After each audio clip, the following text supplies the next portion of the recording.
15 साल की clinical psychology की प्रैक्टिस में सबसे ज़्यादा जो सवाल मुझसे पूछा जाता था कि मैं अपने थॉट्स को कैसे बंद करूं। क्या थॉट्स को बंद करना पॉसिबल है? शायद नहीं। हम थॉट्स हमारे दिमाग में एक एसेंशियल हिस्सा होते हैं। जैसे कि हमारे शरीर में ये भावना, ये चेतना होना ज़रूरी है कि हाँ मेरे हाथ है, ये अवेयरनेस होना ज़रूरी है। इसी तरह से दिनचर्या के काम करने के लिए हमारा थॉट्स का होना ज़रूरी है। प्रॉब्लम ये नहीं है कि हमारे अंदर थॉट्स क्यों आती हैं, प्रॉब्लम ये है कि हमें इन्हें चैनलाइज करना नहीं आता है। और उस चैनलाइजेशन में कई बार लोग आपसे कहते हैं कि आप पॉजिटिव सोचो, पर अगर पॉजिटिव सोचना इतना आसान होता तो नेगेटिविटी की ज़रूरत ही क्या होती, नेगेटिविटी का कोई अंश ही नहीं होता। तो समस्या का समाधान है कि हम एक मंत्र को पकड़े या हम एक स्रोत को पकड़े, क्योंकि जब भी आप किसी मंत्र या स्रोत का सहारा लेते हैं तो आपके जीवन में आप उन सारे सत्व को उतारते हैं कॉन्शियसली, जो कि आप साधारण पॉजिटिव थिंकिंग से नहीं अचीव कर पाते हैं। साधारण पॉजिटिव थिंकिंग जब हम करते हैं तो इसका मतलब हम अपने माइंड को ही वह काम दे रहे हैं कि जाओ तुम इस चीज़ को संभालो, तुम अपने आप को पॉजिटिव करो। पर मन एक ऐसा लिमिटेड ईगो का हिस्सा है जिसके पास ये एबिलिटी ही नहीं है कि वो अपने आप को कंट्रोल कर सके। अगर वो अपने आप को कंट्रोल कर पाता तो आपको इतने दुख क्यों देता, आपको इतना ज़्यादा ओवर थिंकिंग क्यों कराता। जब हम किसी स्रोत को अपने जीवन का एक अभिन्न अंग बना लेते हैं या फिर किसी जाप को अपने जीवन का एक अभिन्न अंग बना लेते हैं तो हमारे जीवन में उस मंत्र के अवेयरनेस आने लगती है।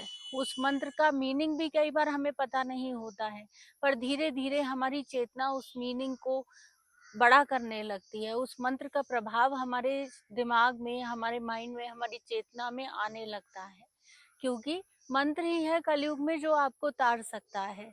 ये पॉजिटिव थिंकिंग या फिर विभिन्न तरह के मेडिटेशन आपको एक समय के लिए सुख और शांति का अनुभव करवाते हैं, पर वापस से आप अपनी अवेयरनेस को जब माइंड को दे देते हो तो प्रॉब्लम वही आके खड़ी हो जाती है कि उसको फिर समझ नहीं आता है कि क्या करें।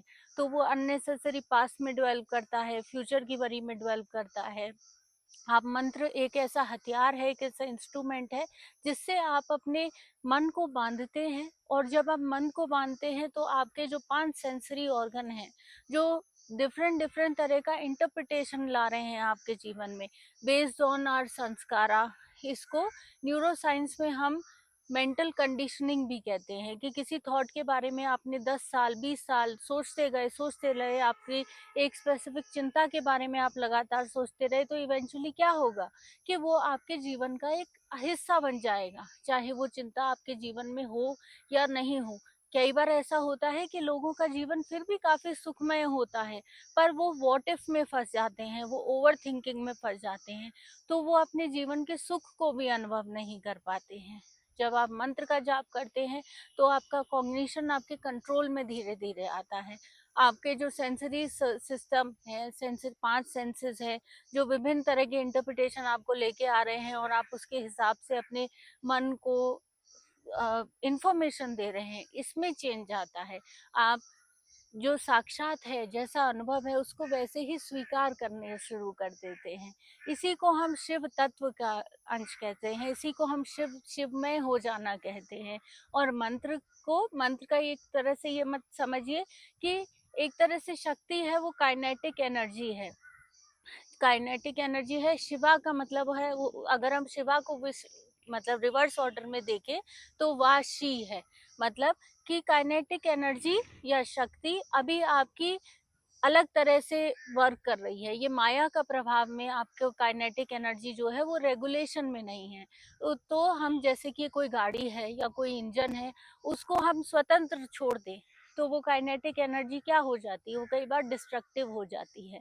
और यहीं पे माया हम पे होल्ड करती है। इसीलिए जैसे कि ये है, कहा गया है कि या देवी सर्वभूतेषु माया रूपी संस्थान, नमस्तस्ये नमस्तस्ये नमस्तस्ये नमो नमः। माया के रूप में ही माँ का जो अंश है, यह एक तरह का ब्रह्मांडीय खेल चल रहा है जहाँ माँ अपने आप को माया के रूप में प्रकट कर रही है।